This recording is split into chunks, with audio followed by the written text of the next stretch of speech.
నమస్తే, welcome to BCN news. నా పేరు మానస. ముందుగా ముఖ్యాంశాలు. పోలవరం బనకచెర్ల అనుసంధాన ప్రాజెక్టుపై మంత్రి నిమ్మల పవర్ పాయింట్ ప్రెజెంటేషన్. చంద్రబాబుకు 2 తెలుగు రాష్ట్రాల ప్రయోజనాలు ముఖ్యమని స్పష్టం.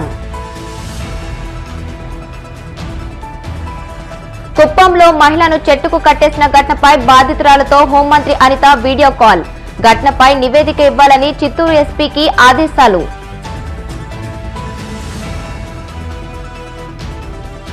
నాగమల్లేశ్వరరావు ఆత్మహత్య ఘటనలో తొలి ముద్దాయి జగన్మోహన్ రెడ్డి. నిప్పులు చెరిగిన ఎమ్మెల్యే ధూళిపాళ్ల నరేంద్ర. రాష్ట్రంలో లిక్కర్ స్కామ్ పేరుతో సిట్ అధికారులు అరాచకం సృష్టిస్తున్నారు. వైసీపీ లీగల్ సెల్ అధ్యక్షుడు మనోహర్ రెడ్డి ఆగ్రహం. తెలంగాణలో అంతర్గత రాజకీయ పోరు కోసమే పోలవరం బనకచెర్లపై అసత్య ఆరోపణలు చేస్తున్నారని జలవనరుల శాఖ మంత్రి నిమ్మల రామానాయుడు ఆరోపించారు. నికర జలాల్ని ఈ ప్రాజెక్టు కోసం ఎట్టు పరిస్థితుల్లోనూ వాడట్లేదనే విషయాన్ని ఎగువ రాష్ట్రాలు గ్రహించాలని కోరారు. తెలంగాణ ప్రాజెక్టులు అడ్డుకోవాలనే దురుద్దేశాలు చంద్రబాబుకు ఏపీ ప్రభుత్వానికి ఎప్పుడూ లేవని తేల్చి చెప్పారు. దిగువ పరివాహక ప్రాంతానికి నదీ జలాల చట్టంలోనే ప్రత్యేక హక్కులున్నా సీఎం చంద్రబాబు 2 తెలుగు రాష్ట్రాలు సమానమనే భావంతోనే వ్యవహరించారని గుర్తు చేశారు. పోలవరం బనకచెర్ల అనుసంధాన ప్రాజెక్టు వాస్తవాల పేరిట మంత్రి నిమ్మల అమరావతి సచివాలయంలో పవర్ పాయింట్ ప్రెజెంటేషన్ ఇచ్చారు. రాయలసీమ దాహర్తి తీర్చి ఆ ప్రాంత కరువు నివారణ కోసం సముద్రంలో కలిసే 200 టీఎంసీల వృధా నీటిని ఈ ప్రాజెక్టు కోసం వాడుకుంటున్నామని వివరించారు. ఆంధ్రప్రదేశ్ రాష్ట్రంలో మన పోలవరం బనకచెర్ల ప్రాజెక్ట్ ఏదైతే ఉందో ఈ ప్రాజెక్టు మీద వాస్తవాలు ఇటు ఆంధ్రప్రదేశ్ రాష్ట్ర ప్రజలకి అటు తెలంగాణ రాష్ట్ర ప్రజలకి కూడా తెలియజేయాలనే ఉద్దేశంతో పోలవరం బనకచెర్ల ప్రాజెక్టు నిజాలు ఏంటనేది ప్రజలకి అందరికీ కూడా తెలియజేయాలనే ఉద్దేశంతో ఒక చిన్న పవర్ పాయింట్ ప్రజెంటేషన్ ఈ సందర్భంగా తెలియజేసుకుంటూ ఉన్నా. ఎందుకంటే గత కొన్ని రోజులుగా ఈ పోలవరం బనకచెర్ల మీద మీరు చెప్పినట్లుగా ఏదైతే వాస్తవాలు వాళ్ళకు కూడా తెలుసు. టెక్నికల్ గా కూడా వృధాగా పోయేటువంటి సముద్రంలో కలిసేటువంటి నీటినే పోలవరం బనకచెర్లకు ఉపయోగించుకుంటున్నారు. ఇది ఎగువన ఉన్నటువంటి తెలంగాణ రాష్ట్రానికి ఏ మాత్రం నష్టం లేదా అన్నటువంటి సంగతి తెలిసినప్పటికీ కూడా మరి అక్కడ ఉన్నటువంటి నాయకులు ఈ అంశం మీద మాట్లాడుతూ ఉన్నారని అంటే మరి మీరు చెప్పినట్లుగా ఆ రాష్ట్రంలో ఉన్నటువంటి అంతర్గతమైనటువంటి రాజకీయ సమస్యలు కూడా ఒక కారణం కావచ్చు అనే విషయం కూడా కొంతమంది మీలాంటి మీడియా మిత్రులు కూడా విశ్లేషకులు కూడా మాకు కూడా చెప్తున్నటువంటి పరిస్థితి. అక్కడ ఏదైతే కాళేశ్వరం ప్రాజెక్టుకి సంబంధించి మరి అనేకమైనటువంటి మరి ఒకరికొకరు మరి అందులో వాస్తవాలు ఎంత అవాస్తవాలు ఎంత మనకు తెలియదు. ఆ రాష్ట్రానికి సంబంధించినటువంటి అంశాల జోలికి నేను పెద్దగా పోను గాని మరి అటువంటి రాజకీయ పరమైనటువంటి కారణాలతోటి అంటే అక్కడ డైవర్షన్ పాలిటిక్స్ లో భాగంగా కూడా అవసరం లేనిటువంటి నష్టం లేనిటువంటి ఇటువంటి పోలవరం బనకచెర్ల గురించి కూడా మాట్లాడుతున్నారనేటువంటిది అనిపిస్తున్నటువంటి పరిస్థితి. చాలా క్లియర్ గా చెప్పాము ఇప్పుడే, అందుకే మీ అందరికీ చెప్పడం జరిగింది. ఏదైతే వృధాగా పోయేటువంటి నీటిని, ఎందుకంటే నేను కూడా చూశాను లాస్ట్ టైం ఒకసారి కాటన్ మహాశయుడు మీ అందరికీ తెలుసు. సనాతన్ కాటన్ అంటే ఈవేళ మా అందరికి కూడా దేవుడు లాంటి వాడు. అటు గోదావరిలో ఆ యొక్క ధవళేశ్వరం బ్యారేజ్ కానీ అదేవిధంగా కృష్ణానదికి ప్రకాశం బ్యారేజ్ కానీ నిర్మాణం చేయడం ద్వారా ఈవేళ ఈ యొక్క డెల్టా ప్రాంతం అంతా కూడా సస్యశ్యామలై. ఎందుకంటే అంతకుముందు ఈ బ్యారేజీలు లేనప్పుడు మేము కూడా తాటి దుంపలు తేగలు ఇంకొకసారి అవి కూడా దొరకపోతే బంకమట్టులో పెరుగు కలుపుకుని తిన్నటువంటి రోజులు ఉండేవి ఆ రోజు డెల్టాల్లో. ఆ బ్యారేజీలు కట్టిన తర్వాతే పచ్చగా పొలాలుండి 2 పంటలు పండుతూ ఉన్నాయి కాటన్ మహాశయుడు. అందుకే ఈరోజు విదేశీయుడు అనేప్పటికీ కూడా ఊరు వాడ కాటన్ మహాశయుడు విగ్రహాలను మనం పూజిస్తూ ఉన్నాం వేళ ఏ గోదావరి జిల్లాకు పోయినప్పటికి కూడా.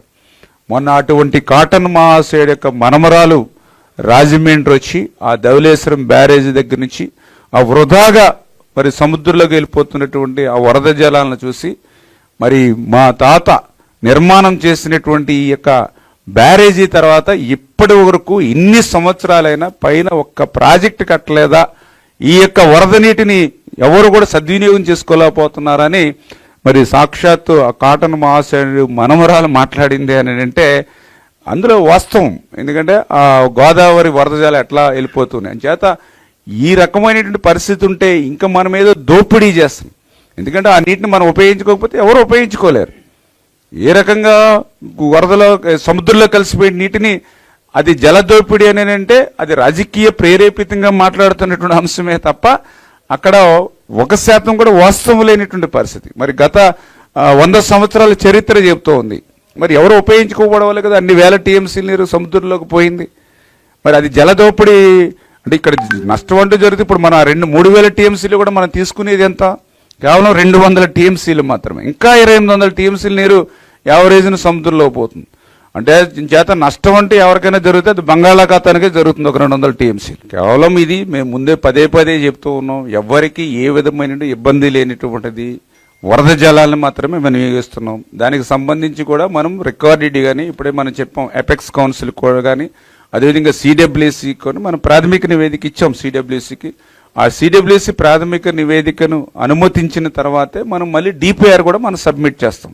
అంటే ఏదైతే కేంద్ర ప్రభుత్వం నిబంధనలు ఏవైతే ఉన్నాయో ఆ కేంద్ర ప్రభుత్వ నిబంధనలకు అనుగుణంగానే ఈ ప్రాజెక్టుకు సంబంధించినటువంటి అన్ని అనుమతులు తీసుకునే ఈ యొక్క ప్రాజెక్ట్ అనేది ముందుకెళ్తుంది. చిత్తూరు జిల్లా కుప్పం మండలం నారాయణపురంలో అప్పు తీర్చలేదన్న కారణంతో ఓ మహిళను చెట్టుకు కట్టేసిన అమానుష ఘటనపై హోంమంత్రి వంగల్పూడి అనిత తీవ్రంగా స్పందించారు. ఈ ఘటన ఆమె దృష్టికి వచ్చిన వెంటనే ఆమె బాధితురాలతో నేరుగా మాట్లాడి ప్రభుత్వం అండగా ఉంటుందని భరోసానిచ్చారు. ఈ సందర్భంగా ఘటనకు సంబంధించిన పూర్తి వివరాలను బాధితురాల ద్వారా అడిగి తెలుసుకున్నానని తెలియజేశారు. జరిగిన అన్యాయానికి ప్రభుత్వం అన్ని విధాలా అండగా నిలుస్తోందని బాధితురాలికి భరోసా ఇచ్చినట్లు ఆమె పేర్కొన్నారు. ఈ ఘటనపై తక్షణమే చర్యలు చేపట్టాలని హోంమంత్రి అనిత అధికారులను ఆదేశించారు. శ్రీకాంత్ గారు ఆల్రెడీ మీతో మాట్లాడారు.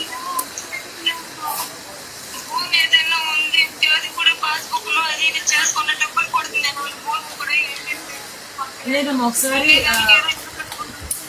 మన వాళ్ళు కూడా వస్తారు మీ దగ్గరికి. ఆ పెన్షన్ విషయంలో కూడా ఏదో ప్రాబ్లం వచ్చిందని చెప్పారంట కదా శ్రీకాంత్ గారితో.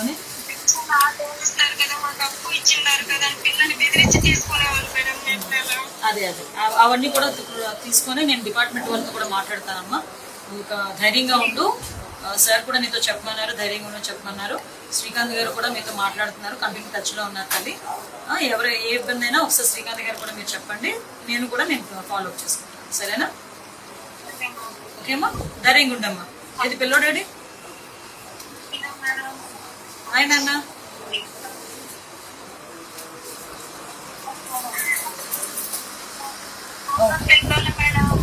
ఏం లేదులేమ్మా, కంగారు పడుతున్నాం. ఓకేనా?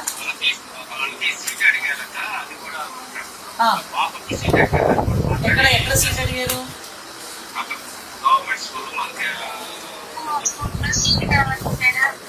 అలాగేనమ్మా, తప్పకుండా చేస్తాను, తప్పకుండా చేద్దాం. ఆల్రెడీ శ్రీకాంత్ గారు మాట్లాడారు, ఎమ్మెల్సీ గారు, తను చూసుకుంటారు. ఓకేనా? ధైర్యం ఉండమ్మా. రాష్ట్రంలో ప్రతిష్టాత్మకంగా అంతర్జాతీయ యోగా డే నిర్వహించుకునే సమయంలో శాంతి భద్రతల సమస్య సృష్టించేందుకు జగన్ స్కెచ్ వేశారని, అందులో భాగమే సత్తెనపల్లి పర్యటన అని ఎమ్మెల్యే ధూళిపాళ్ల నరేంద్ర విమర్శించారు. మంగళగిరి టీడీపీ కేంద్ర కార్యాలయంలో ఆయన మీడియాతో మాట్లాడుతూ నాగమల్లేశ్వరరావు ఆత్మహత్యకు జగన్మోహన్ రెడ్డి కారణమని అన్నారు. గత ఎన్నికల సమయంలో తాడేపల్లి ప్యాలెస్ నుంచి అబద్దాలను ప్రచారం చేయించి వైసీపీపై పెద్ద ఎత్తున బెట్టింగ్లు పెట్టేలా చేశారని పేర్కొన్నారు. వైసీపీ ఫేక్ ప్రచారాలు నమ్మి బెట్టింగ్ పెట్టిన నాగమల్లేశ్వరరావు ఆ డబ్బులు కట్టలేక 2024 జూన్ 9న ఆత్మహత్య చేసుకున్నారని తెలియజేశారు. అప్పటికి కూటమి ప్రభుత్వం ఏర్పాటు కాలేదని, నాగమల్లేశ్వరరావు ఆత్మహత్యకు కారణమైన జగన్ ఇప్పుడు ఏడాది తర్వాత విగ్రహం పెట్టించి శవ రాజకీయాలు చేస్తున్నారని దుయ్యబట్టారు. అదేవిధంగా ఒక్కసారి మనం చూస్తే ఆయన పర్యటనల సందర్భంగా మనం చూసినా కూడా ఇది జగన్ పర్యటనలు ప్రజల కోసం కాదు, ఆయన ప్రజల మీద దండయాత్ర చేస్తా ఉన్నాడు జగన్మోహన్ రెడ్డి గారు. అలాగే ఇవాళ సత్తెనపల్లి పర్యటన అనేది మనం చూస్తే ఇది చాలా ఆయనకి నటనలో ఏదైనా అవార్డు ఉంటే ఆస్కారం ఇచ్చిన అవార్డు ఇవ్వాలి ఆయనకి. ఎందుకంటే సత్తెనపల్లి పర్యటన దేనికోసం, ఎందుకోసం అని చెప్పి నేను ప్రశ్నిస్తా ఉన్నా. ఎందుకంటే నాగమల్లేశ్వరరావు అనే వ్యక్తి ఎవరైతే ఉన్నారో రెంటపాళ్ల గ్రామానికి ఉప సర్పంచ్. రెంటపాళ్ల గ్రామం తెలుగుదేశం పార్టీకి బలమైన గ్రామం అది. మరి ఆ గ్రామంలో ఆ రోజున్న వైకాపా పార్టీ తరఫున ఉప సర్పంచ్గా ఉన్న వ్యక్తి, ఆయన ఆత్మహత్య కారణం ఎవరు? జగన్మోహన్ రెడ్డి. ఎందుకంటే ఎన్నికల సందర్భంగా తాడేపల్లి ప్యాలెస్ నుండి నాయకులకి అందరికీ మెసేజ్లు పంపించి తిరిగి మనం అధికారంలోకి వస్తున్నాం అని చెప్పి అసత్యాలు చెప్పి ప్రోత్సహించి బెట్టింగులు కాయించటం మూలాన ఎన్నికల ఫలితాలు వచ్చిన తర్వాత ఆయన కోట్లాది రూపాయలు డబ్బులు పోగొట్టుకున్నాడు అనేది జగమెరిగిన సత్యం. మరి అటువంటి వ్యక్తి మరి డబ్బులు కేవలం జగన్మోహన్ రెడ్డి యొక్క ప్యాలెస్ నుండి జరిగిన ప్రచారం వల్ల బెట్టింగ్లో పాల్గొని ఉన్న ఆస్తిని కోల్పోతే దిక్కుచోచక ఆత్మహత్యానికి పాల్పడితే ప్రభుత్వానికి ఏంటి సంబంధం అని చెప్పి నేను అడుగుతా ఉన్నా. నాకు గుర్తున్నంత వరకు నాగమల్లేశ్వరరావు అనే వ్యక్తి చనిపోయింది జూన్ 9వ తారీఖున. చంద్రబాబు నాయుడు గారు ఎప్పుడు ప్రమాణ స్వీకారం చేశారు? జూన్ 12 అనుకుంటా. ఆయన ఆత్మహత్య చేసుకునేదానికి అసలు ప్రభుత్వమే లేదు, ప్రమాణ స్వీకారమే చేయనప్పుడు అసలు ప్రభుత్వ వేధింపులు అనే ప్రశ్న ఎక్కడ వస్తుంది? నాకు చాలా ఆశ్చర్యం కలిగించేది అదే. అసలు ప్రభుత్వమే మేము మా ప్రభుత్వం ప్రమాణ స్వీకారం చేయకముందు వీటి మీద కోట్లాది రూపాయల బెట్టింగ్లో పాల్గొని ఏ దిక్కు తోచక చనిపోతే ఆత్మహత్య చేసుకుంటే ప్రభుత్వానికి ఏం సంబంధం? అసలు ప్రభుత్వమే ఇంకా ఏర్పాటు కాల, ఫలితాలు వచ్చినాయి, ఏ పార్టీకి, తెలుగుదేశం పార్టీ కూటమి పార్టీకి మెజార్టీకి వచ్చిందనేది స్పష్టం అవుతా ఉంది. 12వ తారీఖున నాకు గుర్తున్నంత వరకు ప్రమాణ స్వీకారం చేసింది. నాకు తెలిసి ఈయన చనిపోయింది ఎన్నికల ఫలితాలు వచ్చిన తర్వాత. అసలు ప్రభుత్వం ఏర్పడక ముందే ప్రభుత్వ వేధింపులు అని చెప్పి దానికి ఒక బ్యానర్ పెట్టి ఆయన ఇవాళ ఒక రాజకీయానికి శవయాత్రకి తెరదీశాడు. నిజంగా నాగమల్లేశ్వరరావు ఆత్మహత్య చేసుకున్నాడంటే దానికి తొలి ముద్దాయి జగన్మోహన్ రెడ్డి. నిజంగానే ఆయన ప్రోత్సహించకుండా, ఆయన పార్టీ ప్రోత్సహించకుండా ఉంటే బెట్టింగులు కాసేవాళ్ళు కాదు, ఆయనకున్న ఆస్తులు పోగొట్టుకునేవాడు కాదు, ఆయన బతికే అవకాశం ఉంది. ఇవాళ ఆత్మహత్య చేసుకోవడానికి కారణభూతమైన జగన్మోహన్ రెడ్డి సంవత్సరం తర్వాత ఆయన ఇవాళ ఆయన విగ్రహానికి డబ్బులు ఎవరు ఇచ్చారు? వాళ్ళే ఇచ్చారు. ఆయనే ఇచ్చాడు డబ్బులు. ఆయన పార్టీ ద్వారా డబ్బులు ఇచ్చి ఆయన విగ్రహం పెట్టించి ప్రభుత్వానికి సంబంధం లేకపోయినా, ఆయన చనిపోయే రోజుకి ప్రభుత్వం ఏర్పడకపోయినా ఇది ప్రభుత్వ వేధింపుల వల్ల చనిపోయాడని చెప్పి ఒక అసత్య ప్రచారానికి తెరదీసి దానికి ఒక శవయాత్ర చేస్తా ఉన్నాడు ఇవాళ.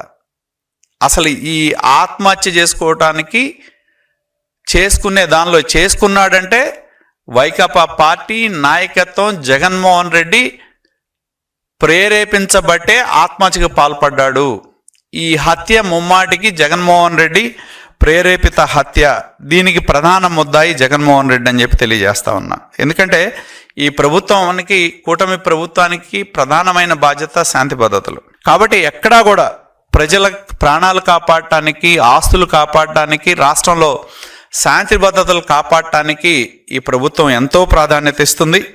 స్థిరమైన అభివృద్ధి అనేది ఎప్పుడైనా శాంతి భద్రతలు ఉన్నప్పుడే సాధ్యపడుతుంది. ఆ సిద్ధాంతాన్ని నమ్మిన ప్రభుత్వం ఈ కూటమి ప్రభుత్వం అని చెప్పి తెలియజేస్తా ఉన్నా. ఇకనైనా నేను చెప్పేది ఒకటే, ఆయనకి ఇప్పటికైనా తన వైఖరి మార్చుకొని ప్రజలు ఇచ్చిన తీర్పుని స్వీకరించి కేవలం ప్రజలు నాకు ఓట్లేదు, నేను అధికారం కోల్పోయా అనే అహంకారం, అసహనంతో ఇవాళ రాష్ట్రంలో రకరకాల పర్యటనల పేరుతో రకరకాల ప్రాంతాలతో వైషమ్యాలు రెచ్చగొట్టి, విద్వేషాలు రెచ్చగొట్టి, దాని ద్వారా ఏదో మళ్ళీ ఆయన కలగంటున్నాడు అధికారంలోకి వస్తామనేది. ఆ రోజులు పోయినాయి అనేది గుర్తుంచుకోవాలి. 5 సంవత్సరాల మీరు ప్రభుత్వ ప్రేరేపిత ఉగ్రవాద పాలన ద్వారా మీరు చేసిన ఇప్పటికీ ప్రజల కళ్ళల్లో సజీవంగా ఉన్నాయి. కాబట్టి ఇప్పటికైనా, ఎందుకంటే ఈ పర్యటన ముఖ్యంగా వైకాపా కార్యకర్తలు తెలుసుకోవాలని చెప్పి నేను విజ్ఞప్తి చేస్తా ఉన్నాను. ఇప్పుడు కాసేపు ప్రకటనలు.